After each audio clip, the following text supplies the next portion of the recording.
Yung binaliwala ka ng taong mahal mo. Ikaw na pala ang may-ari ng damdamin ng minamahal ko.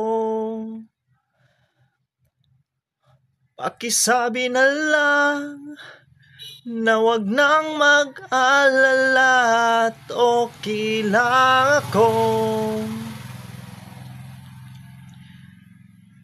Sabi nga ng iba, kung talagang mahal mo siya'y hahayaan mo. Hahayaan mo na maalam. Hahayaan mo na lumisan.